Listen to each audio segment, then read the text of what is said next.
Hello, YouTube. Sir Dragon X here. Today, we continue episode number 3 of our Living in Mexico Noble series. We have a very unique guest today coming from San Miguel de Allende in the video coming up next.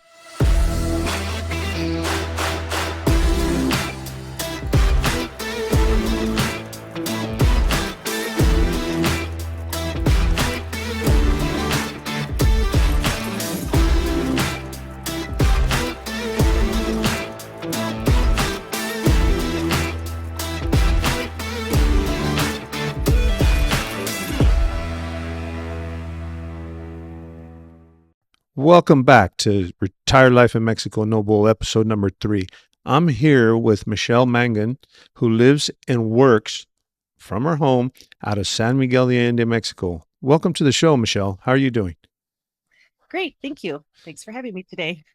Let's start out with just giving me an idea of how you ended up in San Miguel de Allende, Mexico. And I also, uh, having a discussion with you before we had this interview, you also stated that you work from home and you're basically a digital nomad. I would say that I'm a digital nomad for sure. I've been working remotely since 2008. And in 2015, after my son graduated from high school, I decided I wanted to explore more of the world. But initially, I was just thinking I would try to live in all 50 states. And then I attended a travel hacking class in Portland, Oregon, and the teachers of the class had traveled the world a couple times, mentioned like they had a whole bunch of different people's budgets and stuff, that they showed us during the class. And I realized that like my dreams were too small, that I could really do this a lot larger scale than what I had initially planned. And because I'm busy during the winter, because I'm an accountant, so I get like all the stuff before taxes, like I have to do for people. And so I needed to be somewhere where I could stay for ideally more than 90 days. And because I also want time to explore and like learn an area. My original plans weren't like Mexico wasn't on my radar at all. Um, and then I was listening to a lot of digital nomad podcasts to get tips because this was the first time I was going out to do this and may as well learn from other people's mistakes. And I kept hearing a bunch of people mentioning San Miguel de Allende. So I did a quick Google search, saw a picture of the Prokia, and I said, okay, that's where I'm going. And that's where I came. It wasn't intended that I was going to stay here. I actually had a ticket booked to Poland for May of 2019. And I moved here. I didn't know Spanish at all. Maybe I knew like 5 words. And I had read somewhere that you should like date a local, like to learn the language. So I thought, yeah, I'll date while I'm here, and ended up falling in love with a guy. COVID came along, and I was like, yeah, okay, this is a good place. So you ended up staying in San Miguel. I have my temporary residency now. I've been here over 2 years. Don't have the boyfriend anymore, but I'm still here and I still love it. So I'm actually from San Miguel. I'm not in San Miguel right now. I'm in Monterrey visiting and taking care of some personal business, but I can relate to San Miguel because I actually live in San Miguel. And I think you mentioned you saw me filming in the Starbucks Yeah, one I'm day. almost positive I saw you out there because I feel like I'd watched one of your videos about the new 180-day thing or something. I was like, I think that's the guy I've seen on YouTube videos. Yeah, actually, I think one of those videos that I was filming was on the 180-day thing or the things that were coming down the pipe with immigration. At that time, it wasn't that big of a deal, but now it is. It came to fruition. A lot of people didn't believe me it was coming, but it did. And every Um, time I went back to the States, I got like so nervous. And well, because you're from here, so you know like where San Rafael is. I was mhm. living in San Rafael at the time. And when COVID started, I'd only been here a couple of months, but I thought, oh, people are going to go hungry because like the government is not allowing them to work or do all this stuff. So I decided that we were going to try to like feed families. Mm. And so every time I'd leave, I'd give my then boyfriend my debit card. And I was like, just in case I can't get back into the country, you need to be able to access money to like feed these families. It's like I was always Uh-huh. like, just like, I was also worried about being separated from him, but Mhm. for the families. And like, thankfully it didn't happen. And now I do have my temporary and stuff. But yeah, I was super anxious. And that was before all of this current craziness. Yeah, it just and it makes no rhyme or reason. A lot of people ask me, well, when is this going to end, or how many days do I have to leave, and all of that stuff. And I said, Rit, I can't answer that question because there's no rhyme and reason at this point. Yeah. Um, so you exactly describe to us what you do from home. I think you talked about tax season right now. So you're an accountant? Yes, but I don't file tax returns. I do Oh, okay. everything before, like leading up to tax returns, but I don't actually do the tax returns. So That's you're why I'm a so little bit busier. so you're more like a bookkeeper type. You do bookkeeping, accounting kind of thing. Yeah, like if I were in corporate America, I would be like a staff accountant, something like that. So I'm like more than bookkeeper, but not tax preparer. Oh, okay. Great. Now, give us a little bit of one of the reasons. I mean, you already said that you wanted to move and explore the world, and you were looking into all these digital nomad sites. And that's one of the things that I think I wanted, one of the areas that I wanted to get into with my YouTube channel. One of the things is we call it Retired Life in Mexico, and I've said this many times, but it's called Retired Life in Mexico is because I retired at an early age, and this is my experience, retired life in Mexico. Right? But we really like to concentrate on everybody. One thing that I noticed here in Mexico is that we have people that are coming from all walks of life. Um, a lot of digital nomads like you. We have foreigners, students that come to study here. Um, we tend to look at Mexico or moving to Mexico as someone like me who retired. Um, or we think of the expat community as being older, in their 60s or 70s, retired on Social Security. But one thing I notice is a big trend is that we have people that are coming and moving here and working. We have families that are moving their families here for different reasons. I mean, so one of the things that I guess I wanted to ask you is, I guess you said you fell in love with San Miguel because you saw a picture of the parroquia. I know. What really attracted you to Mexico? I mean, eventually, and then what made you want to stay? Um, can you kind of go into that? I can. So I got here the very, very end of November 2019, like November 29th, November 30th, like really the end. And initially when I came here, I just was more attracted to the fact that, well, I at the time get 180 days on my visa. Um, it's warmish, right? It's definitely better than Wisconsin or anything like that. I also have the opportunity to learn a new culture that's not English speaking.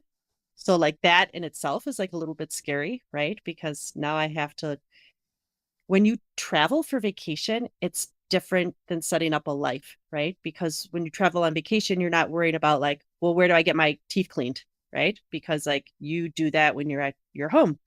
So when you move to another country, even if you're doing like the digital nomad, and some people obviously do the longer stays, some people do shorter stays, but you still have to like plan your entire life. Like I don't know. I always tell my friends, like, this is a type of stress I chose. Like, this was an intentional choosing of this stress, but it's still like low lying stress where you have to like figure out, and then you're dealing with the language barrier on top of it.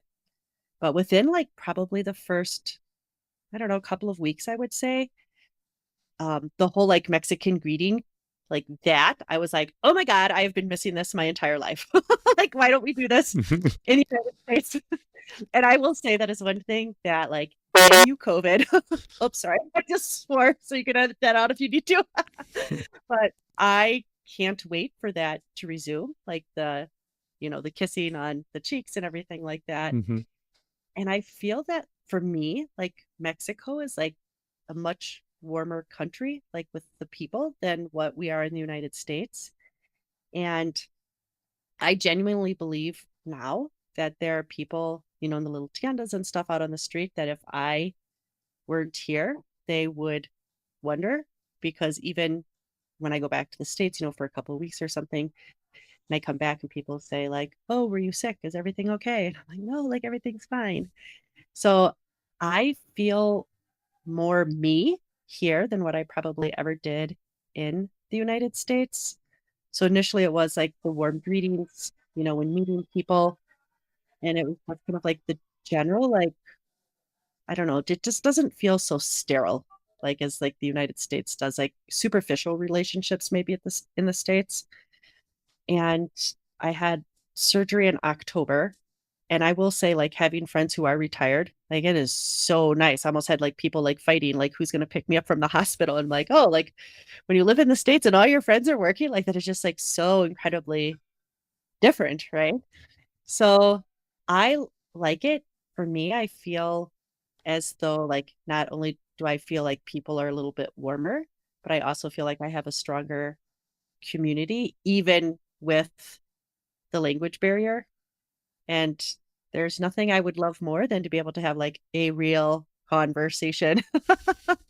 you know, but I also don't live in like one of the expat neighborhoods and stuff like that either. So I'm kind of like forced a little bit to kind of get my Spanish improving day by day. So you're trying to integrate into the culture as much as you can, or immerse yourself into the culture, not integrate. I would say more immersed. That brings me down to one of my main questions, and actually, I always ask everybody here because Mexico is so different. And one thing that I noticed everybody says, and I'm kind of used to it because I'm Latin, and I like I said, and many a times, and I traveled extensively through Latin America. I grew up on the South Texas border, which happens to be down close to with borders with Mexico. So to me, it was a big change, but there was a lot of cultural changes that were different than what somebody that has never been or not, aware of the culture. Um, and I noticed that everybody says, "Oh, the people here are so nice. They're so great, family oriented, friend oriented, just all around." People say hello to me on the streets where in certain cities you don't even talk to each other. But have you found that coming to Mexico, and I think you've kind of said it a little bit, but have you found that the culture is just so much warmer here and the people are just so much more accepting? And I know you say you have that language barrier, but even with that language barrier, do you find that, people still want to talk to you? It's not kind of like learn Spanish or I'm not going to talk to you because you're not speaking to me in Spanish. Or even if you try, sometimes people just kind of understand what you're saying and try to communicate with you. Have you have you found that? I mean, that's what it sounds like in talking to you. What is your take on as far as the acceptance and the warmness, like you were saying? So I was trying to do some of the like online app learning and stuff before coming here. So I at least hopefully had a little bit of a knowledge behind me. And one of the things that you hear over and over, probably in all of the language programs, is like the phrase is like, I don't speak Spanish, right? And very early on, I thought this conveys that I don't necessarily have the interest or the desire to learn Spanish. So I personally changed it for myself. So I start conversations now with saying, I am studying Spanish so that they understand like there's a desire for me to learn. I cannot prove it by any stretch of the imagination, but I feel that people are more willing to practice with me because I start the conversation saying that I am studying Spanish instead of saying I don't speak Spanish. So I don't know that that has made a difference, but I think that it has. And so, and sometimes like people know this and they're just like, "Da, da, da, da, da, da." And I'm like, yeah. And like yesterday, like I've had like some crazy like mishaps, right? So there's a place I stop and get juice at like once or twice a week. And the main guy that works there speaks a little bit of English, but we try to always talk in Spanish. And he'll ask me, like, are you busy with work? Where are you going today? Like, just a little chit chat, right? So yesterday I'm going to the pool. I stop and I get a juice. I believe he's asked me where I'm going at 7:30 on a Saturday morning. And so I am trying to tell him I'm going to the pool. And in English, then he says, no, I was telling you that we're greeting the carrot juice and it's going to be really fresh. I was like, oh, yeah, I totally like misunderstood. You know what? I can relate to your experience. Because even though I speak Spanish, and I said this in the last interview actually, even though I speak Spanish, I come from South Texas, and we call it Spanglish, and actually in South Texas, the Spanish, some of the words are kind of made up. They're kind of a combination of English words that are kind of uh, made into Spanish. I use an example. Here in Spanish, it says estacionar el carro, or to park the car. But in South Texas, it's parquear. It's you say Oh, park, but you add the parquear and at the uh-huh. end. So, it's not proper Spanish. And, a lot of times I'll be sitting there speaking to somebody and I'll use a slang term, or I have a very hard time conjugating verbs correctly. And, I'm married to a Mexican national. So she has a lot of fun making fun of me. But, I find that sometimes when we're having those conversations, just like you were saying, it turns into it just turns into fun. I mean, you Yeah, start laughing at yourself and you start laughing with each other. I think the biggest problem that sometimes people have is they get a little bit too embarrassed, or, what are they going to think of me if I speak wrong? Um, but I've noticed that usually here in Mexico, the people are so warm that even when you're trying to say something, um, sometimes they kind of understand you, right. in between trying and not trying. So I can relate to your stories, because even speaking Spanish, speaking the broken Spanish that I do, sometimes I end up having fun with it. And Yeah. it's an And I interesting, think, oh, sorry, go ahead. no, it's an interesting, like I said, it's interesting on what happens sometimes when you just try. Um, and, you know, you end up, you could have some fun. Yeah, you really can. And I think like in the United States, like we're so conditioned to like how many times have we heard like if you can't speak the language, like go back to your own country, right? Like just like the rudeness and here, like, and I think that plays into my nervousness when I do talk to people because I have this in the back of my head. Like, this is how so many people are in the United States. And not everyone, I'm not painting the entire country with like Mhm. such a huge brush, but it's common enough. And I've never felt here that there's one person that it was a guy that I dated. He's like, you need to learn more English. I was like, hey, I've been here like a week, like, slow down, give me some time. And like now, like, I'm not perfect, not by any stretch of the imagination, but I personally know like how far I've come from where I was to like where I am today. And do you find it um, personally satisfying that one of the things that I tell a lot of people, because I do run into a lot of expats that they don't want to learn the language, or they say I'm too old. And one of the things that I always say back is, well, when you get older, what's the best thing to do to exercise your mind? Because you have to keep your exercising your mind is learning a new language. Yes, it's harder. Um, but sometimes it's actually beneficial to you, um, mentally, and keeping your mind in one piece. And that's one of those things that I think it's very important to even try. Um, but then again, there are that goes into my next question. Uh, at the same time, and I'm from San Miguel, so I already know the answer to the question. You do find Uh-oh. you do find plenty of people that do speak English. Am I correct? Or I mean, I've found a lot of people that speak English there. Um, in Probably. Oh, sorry, go ahead. No, I found that. there is a population of people, even at the stores and stuff like that, that know English for the tourists because of the tourism there. Yeah, and I don't go to a lot of the like more like expat type businesses like restaurants and stuff. So I don't see it so much on that aspect, but definitely with like my dance instructor speaks English and he told me that, he's learned all of his English from his students, doctors, dentists. So the things for me that are more important that I actually know that I fully understand everything, like those, yeah, without a doubt. But I'm sure, even I mentioned the juice guy, like he knows a little bit of English. And the gal who like does my eyebrows, I went in last Friday and I swear she never like plugs in the wax until like I actually get there. So I always have to like sit there and wait. And when I had scheduled the appointment, she wrote me back in English and I was like, "Oh, it's interesting. She's never done this before." And so when I got there, she says, "I'm trying to learn English." And she goes and she gets, the photocopies of her homework. She says, "Can I practice with you?" And I said, "Yeah, absolutely."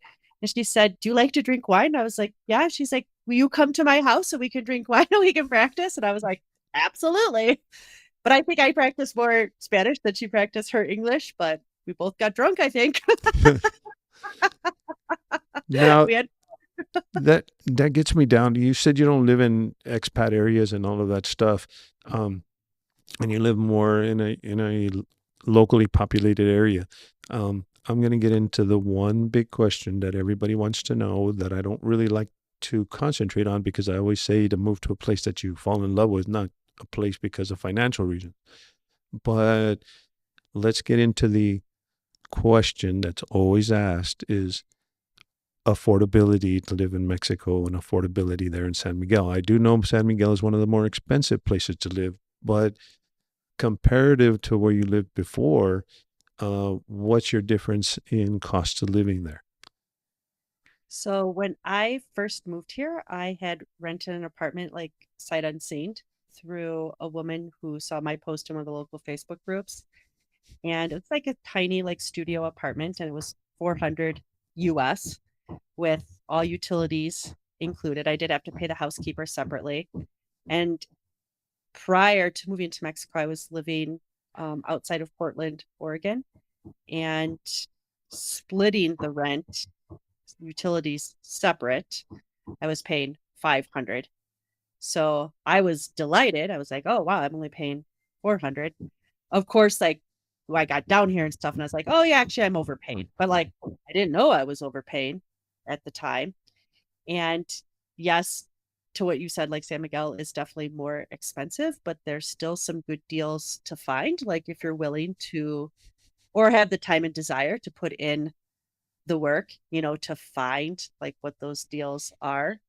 Um, the place I have now, it's also just a little tiny studio. It's 163 square feet. And before we started the interview, I told you like my desk is like under my bed, like 'cause I have a loft bed. Hmm. Um, so I have to make a lot of use of like the space. And so now, so I have a really good deal on my place, a really, really good deal. Because of the person I'm renting from, but like probably I should be paying about 150 US dollars is probably like what it would go for.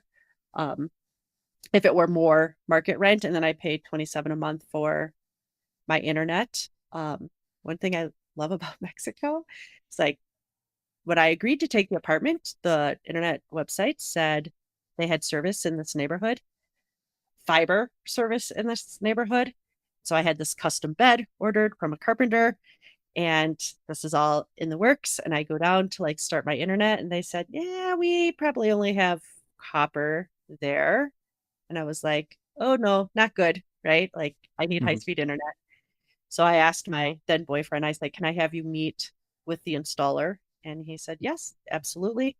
He met with the installer. The installer offered off the books, 1,000 pesos. I'll wire the house for fiber. And my ex-boyfriend's like, I told him yes. And I was like, nope, best 50 bucks I ever spent. Like, yes, absolutely wonderful. So I do in this case have 200 megabyte like speed download. Mhm. Whereas now Total Play's like coming into town and stuff. There's probably more fiber, but I do know 2 streets over, like they still only have copper wiring because I had looked at a vacant house 2 streets over. And, So there, and that's another misconception about in Mexico because I have fiber. Actually, I have a gigabit fiber connection in my house in Mexico. And one of the things that, and actually here in Monterrey, I'm talking from a fiber internet connection. Many people think, oh, this is this third world country and the infrastructure is not built out. But, I was very pleasantly surprised when I saw fiber internet. Actually, my internet service in San Miguel is better than my internet service back home. I had it through the cable company. But the upload speeds are nothing compared to having fiber internet here.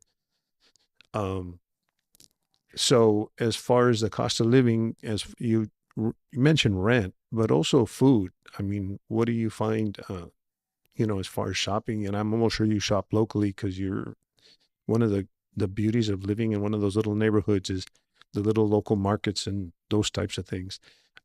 What do you find as far as affordability in food? so I don't eat out a lot, but after we wrapped up our program with feeding the families that I'd mentioned in San Rafael, I tried to make a commitment myself. Like I want more money to like go locally into the community. So I try now to like eat out at least once a week, but you won't like find me in Central like eating at any of the like fancy places, right? Like you'll find me, you know, the taco cart or something, like that. And because I do shop at all the local tiendas, with the exception that I drink decaf coffee, and you can't find that at the local tiendas, so I do have to get that from La Comer. Um, and Diet Coke and Coke, what we would call Coke Zero in the States, is also really hard to find at the local tiendas. Like you can find regular Coke everywhere, but you can't find the diet or light very, very often. So that I'll also get from La Comer. But because all these little tiny stores don't give you receipts, like it's hard sometimes to know, like, well, exactly how much money am I spending buying a thing of milk or a thing of rice or whatever. But one thing I do love about Mexico, because of these little tiendas, is you can literally just buy what you need. I don't have to buy a 5 pound bag of sugar. I can go and literally, like, sometimes I'll just like show them my palm of my hand and I'll be like, un poquito, like they know, okay, she only wants about this much sugar. And then So, the vegetables and the fruits are fresh. I mean, literally organic and fresh from straight from the fields almost. We go to yeah, the mercado and we get all our vegetables because we drink juices. And I mean, literally, we have to wash it 3 times. And it's not because it's got chemicals or preservatives on it. It's because it came straight out of the dirt, pretty much. yep. And so that's one of the beauties about, and I had cancer. So now I have to eat more organically and or I have made a commitment to keep my health up. And I'll tell you what, health wise, I feel 100% better when I'm back in Mexico than when I'm in the United States eating all the fast foods and the processed foods. Um, and it's amazing. It really is. I know a lot of people, Americans probably not so much Mexicans, but I don't know for sure. I guess I'd have to take a survey, like how many people actually have microwaves. But I know, like initially when I rented a place, I was like, how the hell am I going to live without a microwave? You mean I have to like warm up my food on the stove?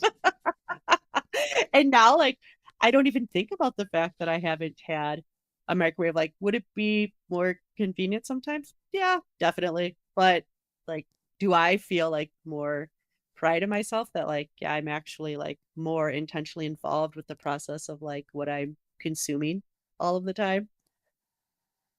And then let me get into just because we're touching on living on Mexico and everything else. But how do you find it as you're a digital nomad, what we would consider a digital nomad. How do you find it? I mean, I know that now after COVID, a lot of people work from home and work online, and there's a big tendency of people to start working online and all of that stuff. But as a digital nomad, have you found any hurdles when you moved to Mexico, have you had any hurdles trying to move to Mexico at the same time being able to balance out your work? For example, I think we mentioned the internet connection, but have you found any other hurdles or things that you've had to overcome being a digital nomad and coming to Mexico specifically?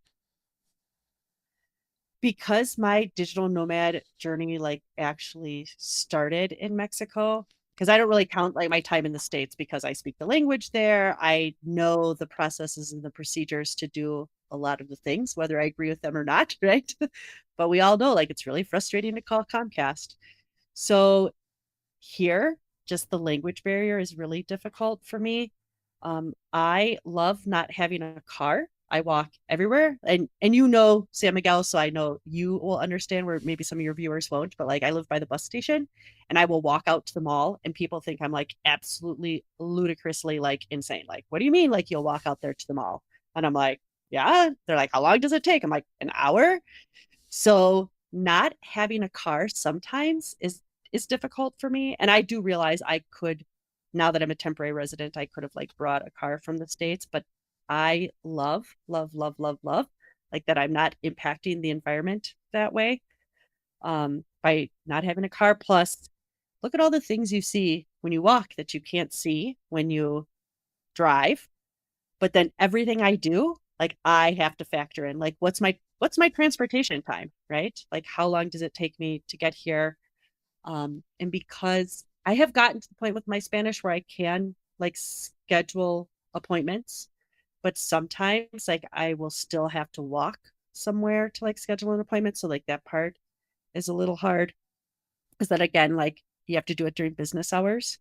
And for me, I love to just sit down, work, do it, get it done, then like go about my day without like a whole bunch of interruptions. I also sunburn easy, so I try not to be out in like the heat of the day. So I I will say I feel like I've gotten better at being more efficient with like how I plan my like times out so that I'm not disrupting my work too much. But other than that, I think a lot of my challenges are really just language barriers that as I continue to learn more, like things will probably get a little easier. But on the flip side, I will say like I have like this massively long list of like cities I want to visit in Mexico. And because internet is so incredibly important to me, plus workstations, like I don't want to be working sitting from a plastic chair at a kitchen table. I don't mind sitting at a kitchen table to work, but I do mind sitting on a plastic chair because I work a lot of hours. So the time I spend when I travel is takes me like hours to find like the perfect Airbnb, or on booking.com because I have to like make sure like not only do I need to know what the internet speed is, but I also need to make sure like it's a comfortable setup. But I don't know that that's like specific to Mexico. I kind of feel like that's kind of like an almost anywhere you go type thing because if you're an editor that's like working in Microsoft Word, you don't need the internet speed that someone that's uploading YouTube videos needs, right? Hmm. So because we all have those little bit different needs and requirements. And I don't like to work from co-working spaces. I like to just leave my work set up, so every night. And then when I go to the bathroom, I don't have to worry someone will swipe my laptop in the 30 seconds I'm in the bathroom. So I guess in a way, like, although I'm a digital nomad, I like to be like more settled and in a spot in order to kind of do that. And then I think there's a lot less like hassles because you don't So, have to process every city you go to. mhm. So I mean, it is, but I think all digital nomads kind of they have to experience this because you have different areas that you work in and everything else. But one of the things that I had noticed on one of the expat Facebook groups, and I think the retired people were kind of complaining, is that why are you in our Starbucks all day long on the computer, that kind of thing. And I think there is a lot of challenges to being a digital nomad, but I think the adventure is something that, I never, I worked for an institution. So, I mean, I went to an office every day. But I think there is this new sense of adventure. And like you were even saying that you walk everywhere.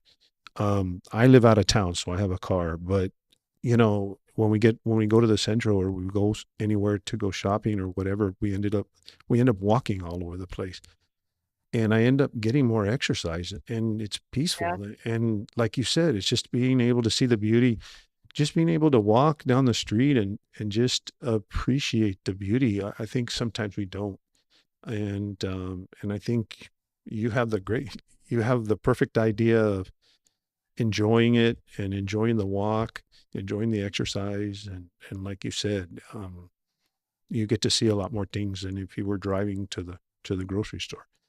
Um, And in my so case, the walking, like that I'm interacting with the locals because I will stop and I'll buy a juice or I'll stop and I'll buy fruit or a waffle, whatever. And or a tamale. Yes, tamales. mhm, So, and those are more things that you may not do when you're in a car. Like you might do it, but you might not like here, because like it's such a hassle to find parking or whatever the case may be. So I think that the like not having a car like also has made me interact with more people more often. And I'm an introvert, so I will say sometimes Mexico is hard for me because everybody wants to say hi, and I'm like, no, I don't even want to talk. Like it's too early. I don't feel it. Like, why do you got to talk to me? I can relate. I'm sort of an introvert also. I guess that's why I'm on YouTube. No, but one thing I guess I'm going to wrap it up because but one last question that I want to ask you, and I wanted to touch on it earlier, but we kind of got off track. Is I noticed that you were talking about giving back to the community, and you were talking about your boyfriend and giving the credit card and feeding the kids and that type of thing. Um, that's one thing that I think is very commendable, that you also want to give back a little bit to Mexico and that it's given you the opportunity. Can you kind of explain a little bit what you do? Because I picked that up during the interview that you're kind of involved in some community projects also. Um, yes, I would love to. So when I did get here, because I got here like so right before COVID started, and I have such a thing about people like having access to clean water and having enough food because food insecurity just leads into like so many different issues, domestic violence, health issues, like just all kinds of stuff. And because you're here, you're probably familiar like with Guadalupe. They Hmm. like started this thing. And I said, oh, I wonder if like the neighborhood I live in is doing something similar. And there were a couple of different people that like came together in the neighborhood. Um, but like at the start of COVID, like things were challenging and people like didn't want to leave their houses, and like we were like spraying down our groceries and stuff like way back at the beginning. And because of a lot of the expats here are older, like they didn't like really like want to like leave their house to do anything. And so I have three very close Mexican friends, and so I refer to them as my board of directors. And so I went to one of them and I said, this is like what I want to do. Like, what do you think? And so she advised me, like, here, don't do the like the traditional like model that people do in town. Like, this is like what's better. Because the traditional method is like handing people a bag of foods. Like, here's your kilo of lentils, here's your kilo of oatmeal, here's your kilo of beans. And she said, empower people to do what they feel is best for their family. Like maybe they need money to buy formula for their baby, or they need whatever, right? Like maybe they're allergic to something. And not to mention the logistical aspects of trying to deliver food to people. Because remember, I don't have a car, and like you also have to buy Hmm. your 24 kilos of beans, and you have to store it and sort it and all of that stuff. So initially I'd asked my boyfriend, I said, because he's lived in San Miguel his entire life. And I said, in San Rafael too. And I said, do you know anyone who needs help? And he said, oh, let me work on a list. And he came and he gave me a list of 24 people. And then I said, I need help actually implementing this because I didn't also want it to be like a situation of white savior. Like, look at me, I'm like giving this to you. Like, you should be like indebted to me or whatever. And so I was like, I don't want my face like associated with this at all. Like it's much better that it comes from like someone who's lived their entire life in this neighborhood. And so we started with 24 families. And initially at the start of COVID, remember everybody's like, oh, 4 weeks, 6 weeks, like everything will return to normal in like 4 to 6 weeks. So I thought this was a short term project. I have no fundraising experience whatsoever. But we started with 24, we ended with 46 families, and we did it for 11 months. I raised like $20,000. Um, Awesome. Most of it came from friends in the States and people that I work with, but some money came here from in town. And I think DIF for Corazones Unidos like gave us like the traditional despensas for 3 weeks as well. There's three families that I still personally just help support. So what are we now? Like we're going in almost 2 years for some of them. Hmm. Um, and one family, this story I just absolutely love. So we're just like trying to like help, and we're not giving people a lot. We're giving them like the equivalent of 15 US dollars a week, 300 pesos a week. And the average family size is five. So like there's not like this is not extra. This is like bare bones, like helping people out. But still probably an enormous difference. And one lady like sent me a card and like some little candies. And I was like incredibly touched. And I told my ex, I said, you get like the really good part. Like you get to see the smiles on people's faces. Like I just like keep up an Excel spreadsheet. Like and I ask for money. But like you get like to me, like his part was like a little bit more rewarding that he got to like see like everyone's how grateful and stuff they are. So when this lady gave me this card and candy, he said, would you like to meet her since she initiated contact with you first? And I said, yes, absolutely. So I go and I meet this older lady. She has a son. He's in a wheelchair. He maybe has, I don't know, like maybe cystic fibrosis or something of that nature. And she kept saying to me over and over, like, thank you and God for like helping me like take care of my son. And I was pretty sure she was asking if I wanted a plant, and I was in the process of moving. So I said, yes, I would like a plant, but not until after I move. I start like walking new places, and I finally find this juice place that has green juice that's not too orange juicy, right? Like it's actually more green than orange juice. And so I'm buying juice there whenever I walk up this like crazy hill by the bus station. And one day there's this lady in there and she's like talking to me like she knows me. And I was just like, I don't know who you are, right? And but I'm also not sure that my Spanish is telling me that she's actually telling me that she knows me. And then she says her son's name, the son in the wheelchair, and then I realized, like, oh my gosh, like I do know who this woman is, and I was so happy because like here it's actually her daughter's juice shop. It's not actually hers, but like here, like I had accidentally been like helping one of the families that we were helping without even realizing that. So um, her husband has since passed from COVID and stuff. And I was in there recently, and because I thought she had died because she's older, and I told her I said I haven't seen you for a very long time, and she's telling me her husband passed away from COVID. Like even though my Spanish isn't good, like I reached across the counter to like hold her hand, then we're both crying, and I'm like, oh, I'm so emotional. But yeah, so like I try really, really hard not to give my money to like the big chains. I do travel hacking with credit card rewards and stuff, but even if a place takes a credit card, I don't mind using my credit card at La Comer when I buy my decaf coffee and my Coke Sin Azucar. But like otherwise, like I won't because like I know as a business owner, like how I don't like paying the 3% fee. Like why should I expect someone else to like want to like pay it if I can avoid it? So I try. I know like what I'm doing is like such a tiny, tiny, tiny little like drop in the bucket, but I also know that it's also like important, like what we're Well, doing. sometimes I say, in order to fill up the bucket, you need to start with a couple of drops. Because Yeah. if no drops start to go into the bucket, no water will ever fill the bucket. And one of the things is that everybody needs to do their part. And it's like I said, uh, it, it might be what you feel is a drop in the bucket, but it's not just a drop in the bucket because all the drops come together to fill the bucket. Yeah. And I really commend what you're doing and for the community and giving back. Um, I always say to myself, and I even say it in some of my videos that I'm very honored to be able to live here.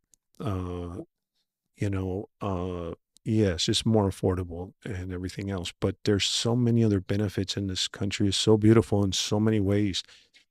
That's why I don't just concentrate on telling people how to get their residency or concentrate on telling them how to open a bank account. Yes, that's part of my channel, but this is, as a matter of fact, this series is to show people that it's not just the retiree, or it's not just y- it's not just living here for $300 a month or $800 a month, as perpetuated by some other people. It's a combination of a lot of things. It's the culture, the beauty of the country, the ability, like you're doing, is giving back to the country that's being your host. Um, Yeah. and I really appreciate you being here today. And is there anything else you want to add before we go? No, I like that you're doing the videos. Not so much on the, well, I mean, it's fine that you're doing the ones on the digital nomads, but I was more referring to like before I was here today. Like, I'm really glad to like that you're doing like what you're doing and stuff too, because it's important information. No, I concentrate on, I always tell people that I don't concentrate on one thing. I'm kind of a mile wide and an inch deep. I'm here to offer a lot of information, but that's just the start of your journey. Um, I can give you simple stuff, or what's going on with immigration, or all of those things, which happen to be my most popular videos, by the way, but it's not about that. Uh, Topic right now. that's the hot topic right now. And then that's the one that gets me the most views. But to me, views doesn't matter. It's about showing people, even in that regard, even in the immigration regard, it's not about kind of creating controversy, fear, or anything else like that. It's about letting people know this is what you're facing. I don't want you to end up like this guy ended up, and unfortunately, some people end up taking bad advice and end up having to pay a price, not realizing. But at the same time, I always say that, it's not all about that. It's when you come to move to Mexico, there's a big cultural change that you have to adjust to. Um, and that culture change is a beautiful culture if you really, really are open to it. And I think you have expressed it. You've had a wonderful experience, and thank you very much for coming on the show and letting us know about your experience. And like I said at the very beginning, the digital nomad thing is something that I think it's not just digital nomads, it's people from all walks of life. I have a couple of people that are coming up in a couple of interviews that are, I mean, even from an 18-year-old student that just came here to study in Oh, medical wow. school. So, I'm trying to feature everybody and everybody's experience and a big wide variety of experiences. So thank you very much for sharing your experience.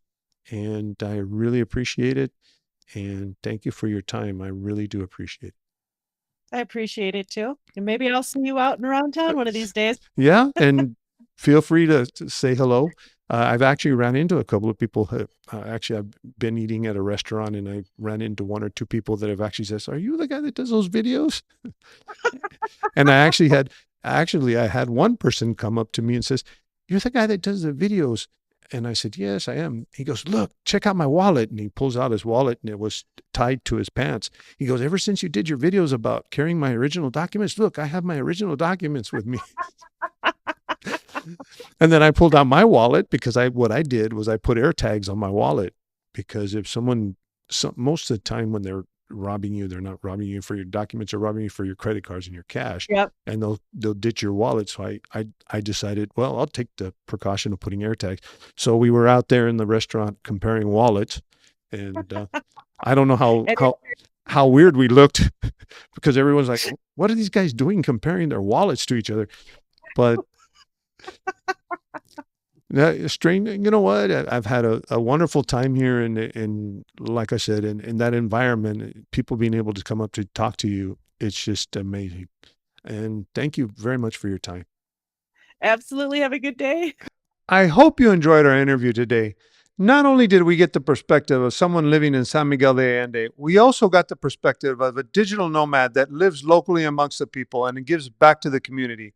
So stay tuned for episode number 4. Don't forget to subscribe and see you soon.